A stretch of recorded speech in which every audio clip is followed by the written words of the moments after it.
ये कहानी उस दिन की है जिसने मेरी जिंदगी तबाह कर दी थी, या यूं कहो कि पिछले जन्म में तबाह कर दी थी। बोर्ड एग्जाम का वो पहला दिन, मैंने एक लड़की की जान बचाई, पर बदले में मुझे क्या मिला? छेड़छाड़ का इल्जाम। जैसे ही मैं परीक्षा देकर बाहर निकला, इंटरनेट पर बवाल मच गया। वो लड़की वीडियो में फूट फूट कर रो रही थी, कह रही थी कि मैंने मदद के बहाने उसका फायदा उठाया। वो बोली, कोई भी लड़की अपनी इज्जत दाव पर लगाकर किसी को झूठा नहीं फंसाएगी। बस उसकी इस एक बात ने मुझे पूरी दुनिया की नजरों में मुजरिम बना दिया। मैंने अपना सारा दुख पी लिया और मेहनत से 666 नंबर लाए। मुझे लगा कि बड़े न्यूज चैनल मेरा इंटरव्यू लेंगे और मेरी सच्चाई सबको पता चलेगी, पर इंसाफ की जगह मुझे क्या मिली? अपने माँ बाप की मौत की खबर। कुछ सिरफिरे लोगों ने उन पर गाड़ी चढ़ा दी थी, पर किस्मत ने पलटी मारी और मुझे दोबारा जीने का मौका मिला। मैं फिर से उसी सुबह में पहुंच गया, हाथ में एडमिट कार्ड और सामने वही रास्ता। पिछले जन्म में मेरा सेंटर दूर था, इसलिए मैं 2.5 घंटे पहले ही घर से निकल गया था। मैं बस स्टैंड पर खड़ा एग्जाम स्पेशल बस का इंतजार कर रहा था।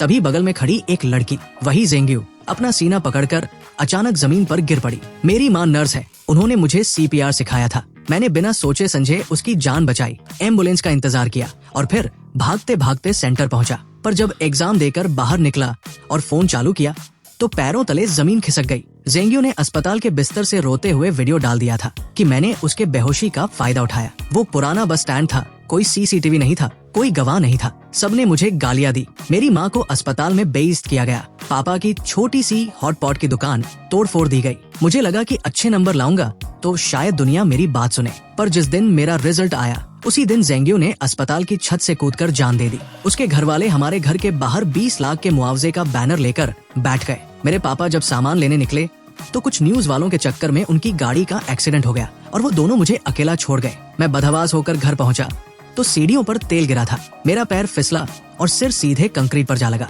मरते मरते मैंने देखा कि सामने वाली पड़ोसी की बेटी मौली हाथ में तेल की कुप्पी लिए मुझे नफरत से देख रही थी। और अब मैं फिर से उसी सड़क पर हूँ। बस स्टैंड यहाँ से सिर्फ 50 मीटर दूर है। मोड़ मुड़ते ही मुझे जेंग्यू की परछाई दिख रही है, पर इस बार मैं उस तरफ देखूंगा भी नहीं। मैंने अपने कदम रोक लिए। दीवार के पीछे से झांक रहे एक छोटे से फूल को मैंने बड़े प्यार से तोड़ा और अपनी शर्ट के बटन में फंसा लिया। फिर बैग से ईयरफोन निकाले और इंग्लिश की ऐप चलाकर जोर जोर से वर्ड्स रटने लगा। ये सब फालतू लग रहा होगा ना, पर यही छोटी चीजें आज मेरी जान बचाएंगी। सड़क पर एक कंकड़ पड़ा था। मैं उसे फुटबॉल की तरह किक मारते हुए चलने लगा। कंकड़ एक खंभे से टकराकर नाली में जा गिरा।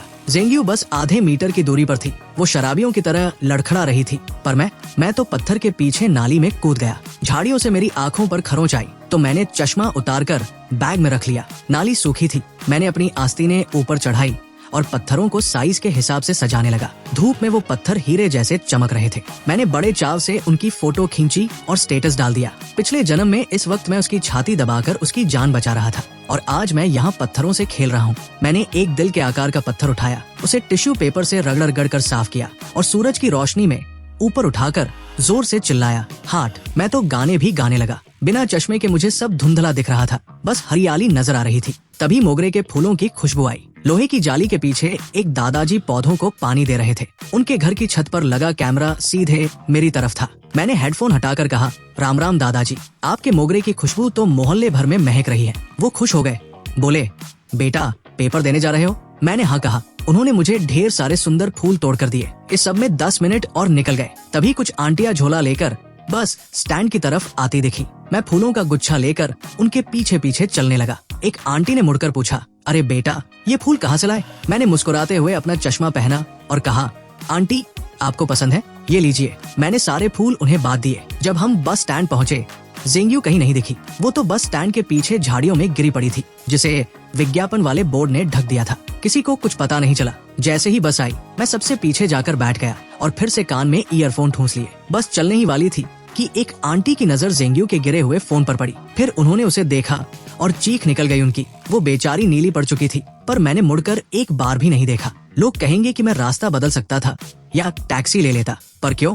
मैं उसे वही तड़पते देखना चाहता था जहाँ से उसने मुझे बर्बाद किया था। उसे लगने दो कि शायद कोई देवदूत आएगा और उसे बचा लेगा। पछतावा बुरे लोगों को करना चाहिए, मुझे नहीं। एग्जाम सेंटर पर मैं पूरे 20 मिनट पहले पहुंचा। कोई हड़बड़ी नहीं, कोई डर नहीं, पेपर एकदम झक्कास गया। घर आकर खाना खाया और चैन की नींद सोया। सोकर उठा तो फोन देखा, अभी तक न्यूज में कुछ नहीं आया था। पापा और मम्मी घर पर ही थे। मम्मी ने ठंडे पानी से मेरा मुंह पोंछा और बोली, बेटा सुना है आज सुबह बस स्टैंड पर किसी स्टूडेंट को हार्ट अटैक आ गया था, हमारे ही अस्पताल में भर्ती है।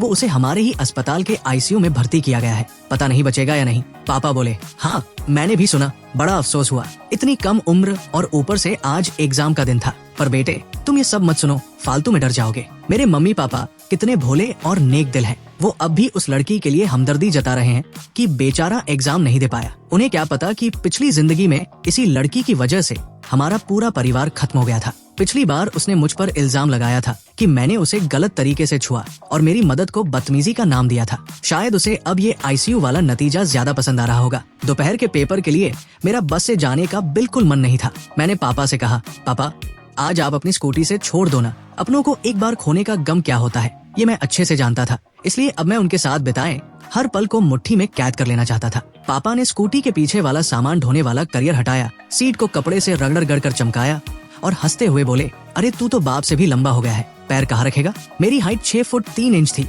और पापा बेचारे मुश्किल से 5 फुट 6 इंच के। मैंने पीछे बैठते हुए उनके कंधों पर हाथ रखा। पापा एग्जाम खत्म होते ही हम सब दादा दादी के पास गांव चलेंगे, ठीक है। पापा ने धीरे से एक्सीलरेटर घुमाया। अभी कैसे जा सकते हैं, तेरी कॉलेज की पढ़ाई है, फिर तेरे लिए घर खरीदने के लिए पैसे भी तो जोड़ने हैं। मैंने अपना सिर उनके चौड़े कंधे पर टिका दिया। पैसे तो कभी भी कमा लेंगे पापा, पर ये छुट्टियां फिर नहीं आएंगी। 3 साल हो गए हम सब साथ में गाँव नहीं गए। पढ़ाई के चक्कर में हम हमेशा अलग अलग ही गाँव जाते थे। पापा थोड़े हिचकिचाए तो मैंने अपना आखिरी हथियार निकाला, उन्हें हिलाने लगा बचपन की तरह। 18 साल का इतना लंबा लड़का जब छोटे बच्चे की तरह जिद करे तो बाप पिघल ही जाता है। अरे ओए सीधा बैठ, गिराएगा क्या। पापा खिलखिला कर हंसे। ठीक है भाई, कल का माल उतर गया है, बस एक दिन और दुकान खोलूंगा, फिर परसों सीधे गाँव, वही तेरा रिजल्ट देखेंगे, दादा दादी भी खुश हो जाएंगे। एग्जाम सेंटर पहुंचकर जब मैंने पीछे मुड़कर देखा, पापा अपनी स्कूटी थामे बड़े प्यार से मुझे देख रहे थे। मेरी आंखें भर आई। मैंने मुक्का दिखाकर उन्हें ऑल द बेस्ट कहा और अंदर चला गया। पेपर एकदम जबरदस्त हुआ। आखिर मैं अपने स्कूल का टॉपर जो था। अगर ज़ेंग्यू वाला कांड न होता तो मेरा भविष्य कितना सुनहरा होता। शाम को पापा फिर लेने आए। हांग थका तो नहीं, भूख लगी है, पानी पिए जा। उन्होंने थर्मस से पानी पिलाया। मैंने अंगड़ाई ली और कहा, पापा बस अब सोना है। पिछले जन्म में उस हादसे के बाद मैं एक रात चैन से नहीं सोया था। आज तो नींद जैसे आंखों पर चढ़ी जा रही थी। घर पहुंचा, मम्मी नाइट शिफ्ट पर थी। पापा खाना बनाने लगे और मैं नहाकर कमरे में आ गया। इंटरनेट पर अभी भी सन्नाटा था। ज़ेंग्यू की हालत बहुत खराब थी, पर मुझे पता था कि उसके घर वाले कितनी बड़ी आफत है। असली ड्रामा तो अब शुरू होगा। वैसे ज़ेंग्यू मेरी जूनियर हाई स्कूल की क्लास में थी, पर मुझे उसका चेहरा तक याद नहीं था। पिछले जन्म के वीडियो में उसने दावा किया था कि मैं उस पर तब से डोरे डालता था। उसने मुझे गंदी नाली का चूहा कहा था, जिसके बाल हमेशा चिपचिपे रहते हैं और जिससे बदबू आती है, जबकि मैं दिखने में काफी ठीक ठाक हूँ। लोग तो कहते हैं मैं हीरो लगता हूँ। अगर वो मरती नहीं तो मैं अपनी बेगुनाही साबित कर देता, पर मरे हुए इंसान से कोई नहीं जीतता। पिछले जन्म में मुझे किसी ने गुमनाम फोटो भेजी थी। एक कबाड़ जैसे कमरे की दीवार पर मेरी ढेरों फोटो लगी थी। मेरी खोई हुई चीजें, जैसे मेरा तौलिया, पानी की बोतल, इस्तेमाल किए हुए पेन, यहाँ तक कि मेरे पुराने अंडरवियर और फटे जूते भी वहाँ सहेज कर रखे थे। वो ज़ेंग्यू का कमरा था। वो लड़की साइको थी, मेरा पीछा करती थी, कूड़ेदान तक छान मारती थी। उस दिन बस स्टैंड पर उसका होना कोई इत्तेफाक नहीं, एक सोची समझी साजिश थी। उसके घर वालों को बस पैसा चाहिए था। मरने से पहले उसने मुझे फोन करके कहा था कि अगर मैं उससे शादी कर लूं और उसके माँ बाप को 10 लाख का दहेज दे दूं तो वो सब ठीक कर देगी। मुझे ऐसा लगा जैसे किसी चूहे ने मुझे चूमने को कह दिया हो। मुझे उल्टी आ गई थी। उसके बाद उसने सुसाइड कर लिया। मेरे पास रिकॉर्डिंग थी,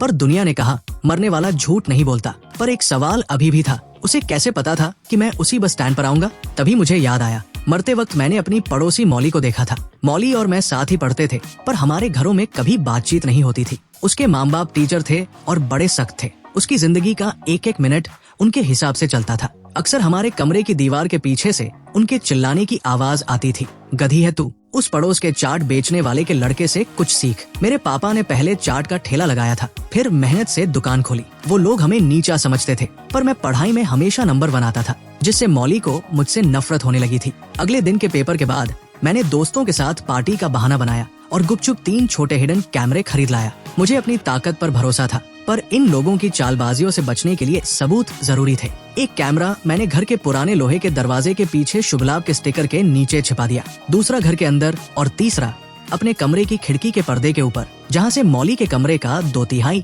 हिस्सा साफ दिखता था। जैसे ही मैंने फोन पर ऐप खोलकर कैमरा चेक किया, मेरे हाथ कांप गए। मॉली के कमरे की दीवार पर मेरी एक बड़ी सी फोटो थी, जिस पर लाल पेन से बड़ा सा एक्स लगा था। लाल रंग नीचे ऐसे बह रहा था जैसे खून हो। मेरा चेहरा तीरों से छलनी कर दिया गया था। अब पक्का हो गया था, पिछले जन्म में मुझे बर्बाद करने वाली ये मॉली ही थी। वो गुमनाम फोटो भी इसी ने भेजी होगी। मैंने एक नया फेक अकाउंट बनाया और मॉली का सोशल मीडिया ढूंढा। जो दिखा उसे देखकर रोंगटे खड़े हो गए। उसकी प्रोफाइल जानवरों पर जुल्म करने वाले वीडियो से भरी थी। हमारे मोहल्ले की बिल्लियां और कुत्ते। मैं एक साइको के बगल में रह रहा था। मैंने फौरन उन सबका स्क्रीनशॉट लिया और रिकॉर्डिंग कर ली। तभी उसकी फॉलोइंग लिस्ट में मुझे एक जाना पहचाना चेहरा दिखा। मेरा एक ऐसा फॉलोअर जो कभी कुछ पोस्ट नहीं करता था, पर मेरी हर पोस्ट को दिन में 50 बार देखता था। मुझे शक हुआ, क्या ये ज़ेंग्यू है? इस वक्त मैंने वो दिल वाला पत्थर और अपने घर के आंगन के मोगरे के फूलों की एक साथ फोटो खींची और इंटरनेट पर डाल दी। साथ में एक प्यार भरी कहानी भी शेयर कर दी। एग्जाम खत्म होने के अगले ही दिन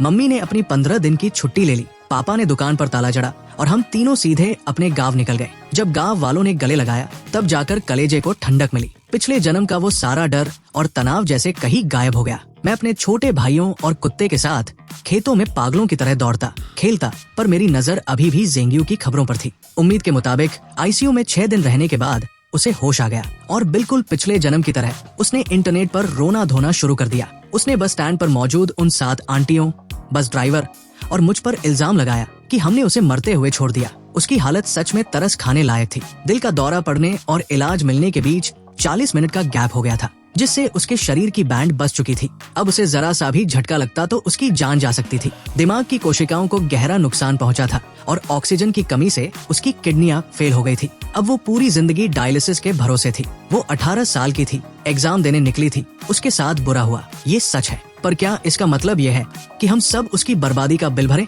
पिछले जन्म की तरह इंटरनेट के कीड़ों ने बस स्टैंड पर मौजूद हर इंसान की कुंडली खंगालनी शुरू कर दी। मैं सबसे पीछे था, फिर भी सबसे पहले मुझे निशाना बनाया गया। किसी ने मेरी सुबह 6:30 बजे घर से निकलने वाली फोटो डाल दी और सवाल उठाया कि 5 मिनट का रास्ता तय करने में मुझे 7 क्यों बज गए। लोग कहने लगे, भाई इतनी देर क्यों लगाई, इसकी भी गलती है।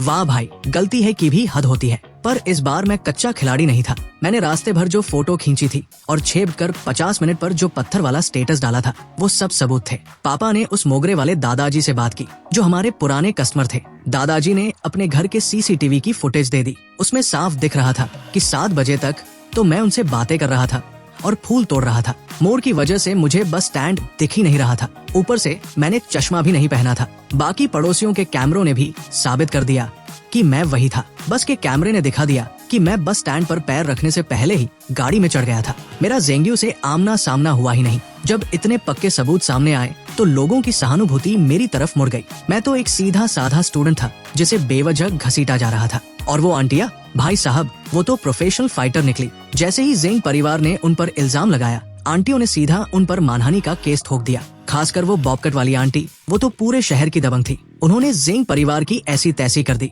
इधर ज़ेंग्यू की हालत ये थी कि उसे होश आते ही वो मेरे प्रोफाइल को दिन में 100 बार चेक कर रही थी। मैंने भी चालाकी की। रोज मोगरे के फूल की फोटो डालता और उस पर मिस यू, लव यू वाले गुलाबी स्टिकर चिपका देता। वो पागल हो गई थी। रात के 3 बजे तक मेरा प्रोफाइल चेक करती थी। मुझे तो लगा था शायद हार्ट अटैक से निपट जाएगी, पर कहते हैं ना, नीम हकीम खतराए जान, और पापियों की उम्र लंबी होती है। उसने सहानुभूति बटोरने के लिए लाइव स्ट्रीमिंग शुरू कर दी। गरीबी का रोना रोया, अस्पताल के बिल दिखाए। कुछ भोले लोगों ने उसे पैसे भी दान कर दिए। फिर आया वो दिन जिसका सबको इंतजार था, रिजल्ट। हम सब कंप्यूटर के सामने बैठे थे। पिछले जन्म में इतने तनाव के बाद भी मेरे 658 नंबर थे। इस बार क्या होगा? मैंने रोल नंबर डाला, पर स्क्रीन पर कुछ नहीं आया। पापा पसीने पसीने हो गए।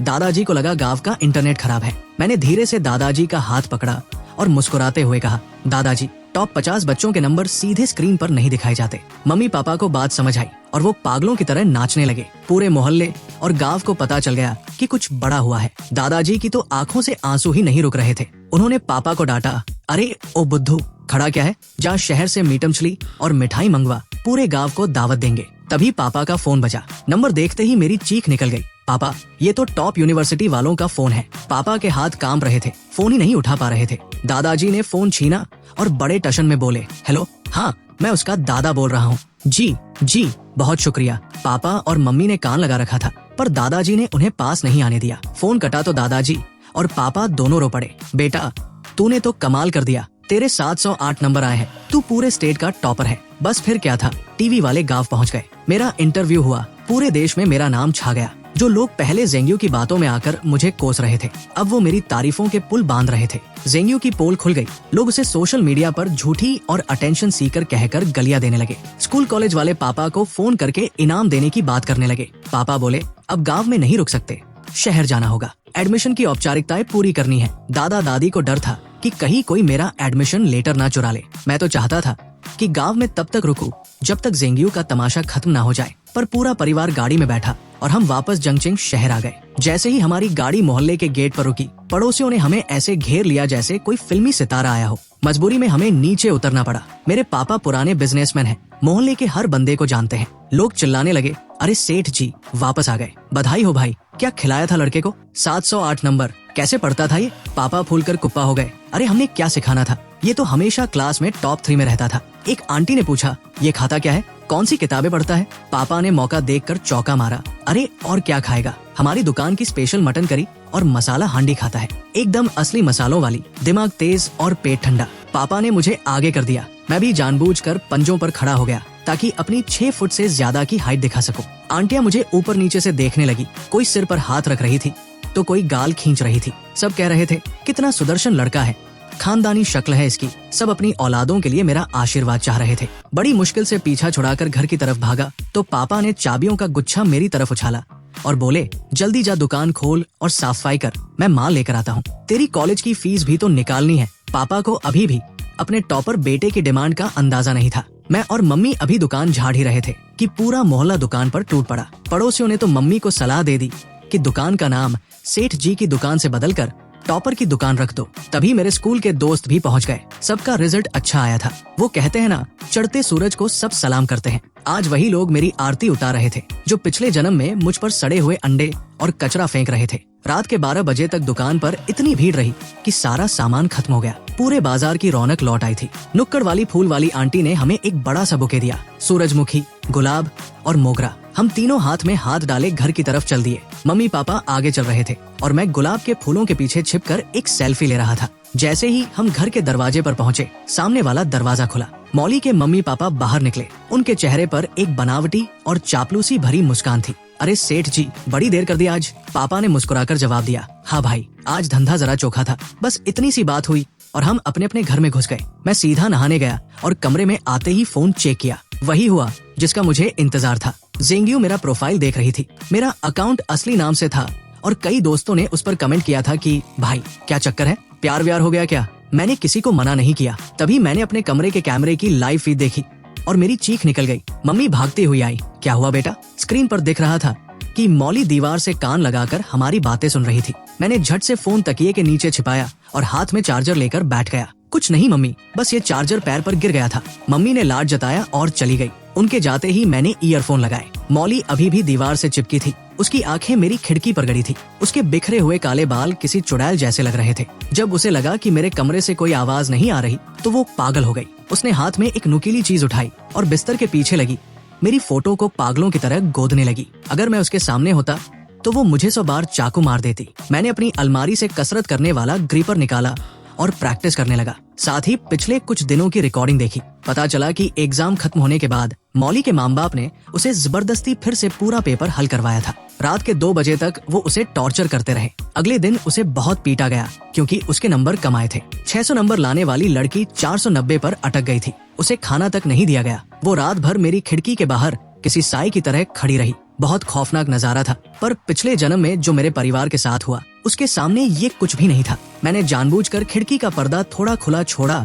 और दीवार के सहारे लगकर एक सेल्फी ली। फोटो में मेरा साइड फेस और मौली के कमरे की वो खौफनाक दीवार एक डरावनी फिल्म के पोस्टर जैसी लग रही थी। मैंने उसे पोस्ट कर दिया और ओनली मी सेटिंग कर दी। जेंग्यू 1 सेकंड में ऑनलाइन आ गई। मैंने फोटो ऐसी सेट की थी कि वो ना तो स्क्रीनशॉट ले सके और ना ही रिकॉर्ड, बस उसके सन की दिमाग पर गहरी छाप छोड़ जाए। इसके बाद मैंने एक गाना शेयर किया, वही गाना जो मौली को बहुत पसंद था। अगले 1 हफ्ते तक मैंने यही ड्रामा जारी रखा। जेंग्यू पागलों की तरह रात रात भर मेरा प्रोफाइल चेक करती रही। जेंग्यू के अस्पताल से डिस्चार्ज होने से 1 दिन पहले स्कूल के ग्रुप पर लोग उससे मिलने जाने की बात करने लगे। एक दोस्त ने मुझे भी बुलाया पर मैंने सीधा ग्रुप छोड़ दिया और उन सबको ब्लॉक कर दिया। जेंग्यू ने मुझ पर झूठा इल्जाम लगाया था और ये महात्मा लोग उसके पास फल लेकर जा रहे थे। डिस्चार्ज वाले दिन हम फिर से गांव के लिए निकल गए। मम्मी ने बताया कि मौली की माँ मेरे पुराने नोट्स मांगने आई थी क्योंकि मौली को फिर से तैयारी करनी थी। मम्मी ने सीधे मुंह बोल दिया कि नोट्स तो हमने किसी और को दे दिए। सही किया मम्मी ने। जो लोग पहले हमें नीचा दिखाते थे आज वो हमारे तलवे चाट रहे हैं। पापा ने मेरे सारे नोट्स और किताबें संभाल कर रखी थी ताकि गांव के छोटे भाई बहनों के काम आए। गांव में मेरी कामयाबी का जश्न मनाया जा रहा था। जिस दिन शहर में मेरे दोस्तों की पार्टी थी उसी दिन गांव में मेरी सफलता की दावत थी। दावत से पहले दादाजी मुझे पूर्वजों की कब्र पर ले गए। हमने वहाँ अगरबत्ती जलाई और पूर्वजों को बताया कि उनका पोता टॉपर बन गया है। धुएं के गुबार के बीच मैंने हाथ जोड़कर मन्नत मांगी, हे पुरखों, बस आज रात जेंग्यू का वो पागलपन जाग जाए और वो उस मौली को अपने साथ ले जाए। मुझे अंदाजा नहीं था कि मेरे पूर्वज इतनी जल्दी सुन लेंगे। रात को मैं सोने ही वाला था कि फोन बजा। मेरे स्कूल के ग्रुप से जुड़े एक दोस्त का फोन था। मैंने जब हाई स्कूल ग्रुप खोला तो मेरा कलेजा मुंह को आ गया। वहाँ वीडियो और फोटो की बाढ़ आई हुई थी। धीरे धीरे पूरी कहानी सामने आने लगी। हमारे मोहल्ले से कुछ ही दूरी पर वो सड़क है जहाँ सब कुछ खत्म हुआ। पार्टी खत्म करके मेरे दोस्त बाहर निकले थे। कोई बातें कर रहा था तो कोई बस का इंतजार। तभी वहाँ मौली और जेंग्यू साथ साथ दिखी। पता नहीं उनके बीच क्या बात हुई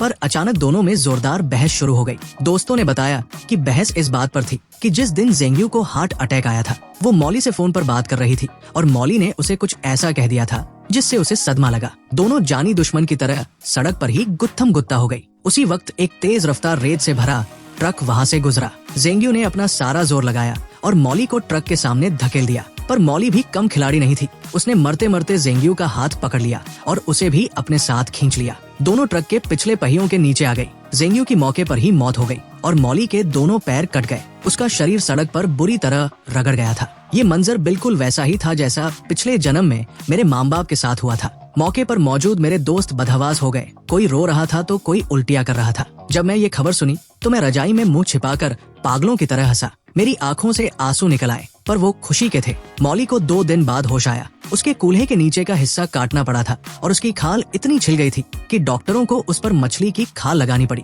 ट्रक वाला तो बच गया क्योंकि गलती इन दोनों की थी। ऊपर से ट्रक भी खटारा था तो मुआवजे की भी कोई उम्मीद नहीं थी। हम गांव में अपनी दावत निपटाकर 2 दिन बाद शहर लौटे। मोहल्ले के गेट पर देखा तो तमाशा लगा था। कुछ लोग एक हाथ गाड़ी खींच रहे थे। मैंने देखा कि आगे आगे जेंग्यू का बाप चल रहा था। मैंने पापा से कहा, पापा गाड़ी सीधे दुकान ले चलो, यहाँ रुकना ठीक नहीं। सामान दुकान में रखकर हम तमाशा देखने पहुँचे। पता चला कि उस गाड़ी पर जेंग्यू की लाश रखी थी। इतनी गर्मी में लाश पर बस कुछ बर्फ के टुकड़े थे। बदबू आने लगी थी। लोग नाक सिकोड़कर दूर खड़े थे। जेंग परिवार का तर्क बड़ा अजीब था। उनका कहना था कि मौली की वजह से उनकी बेटी मरी है। अब भले ही जेंग्यू ने मौली को धक्का दिया था पर जेंग परिवार का वही पुराना डायलॉग था, मरने वाला हमेशा सही होता है। मौली के माँ बाप ने खुद को घर में कैद कर लिया और उसी रात चुपचाप घर छोड़कर भाग गए। पर जेंग परिवार शांत नहीं हुआ। उन्होंने उनके स्कूल के बाहर धरना दिया, बैनर लगाए और जेंग्यू का अंतिम संस्कार करने से मना कर दिया। इंटरनेट पर भी बवाल मच गया। मैंने भी बहती गंगा में हाथ धोया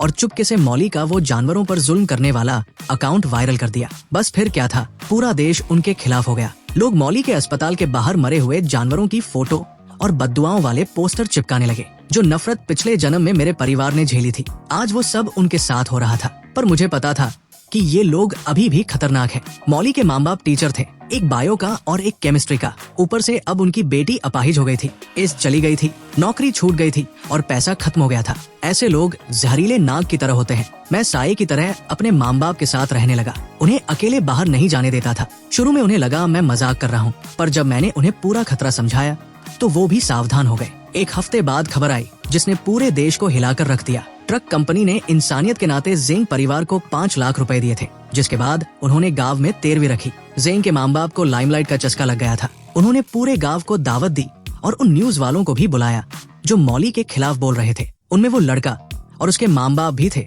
जिन्होंने पिछले जन्म में मेरे माता पिता का एक्सीडेंट किया था। वो सब वहाँ मौली के खिलाफ जहर उगलने पहुंचे थे। सैकड़ों लोग लाइव वीडियो बना रहे थे। वो मातम नहीं, कोई सर्कस जैसा लग रहा था। और जैसे ही खाना शुरू हुआ सब के सब तड़पने लगे। वो सब लाइव कैमरे पर हो रहा था। लाखों लोग देख रहे थे और वहाँ लोग मर रहे थे। पता चला कि कातिल मौली के माँ बाप ही थे। पिछले दिन ही मौली ने अपनी हालत से तंग आकर अपनी जान दे दी थी। उसके गम और गुस्से में उसके माँ बाप पागल हो गए। उन्होंने जेंग परिवार की दावत के खाने में जहर मिला दिया था और सबको मारने के बाद खुद भी आग लगाकर मर गए। जब ये खबर टीवी पर आई तब जाकर मैंने चैन की सांस ली। पिछले जन्म के सारे गुनहगार खुद ही जलकर खाक हो गए थे। आज मैं अपने माता पिता के आशीर्वाद और अपनों की उम्मीदों को लेकर एक नए सफर पर निकल रहा हूँ। अब मेरा भविष्य उज्जवल है और मेरे पीछे कोई साया नहीं। और यही हमारी स्टोरी खत्म होती है। अगर आपको हमारी वीडियोस अच्छी लगती है तो हमारे चैनल को सब्सक्राइब जरूर करें। फिर मिलेंगे अगली वीडियो में।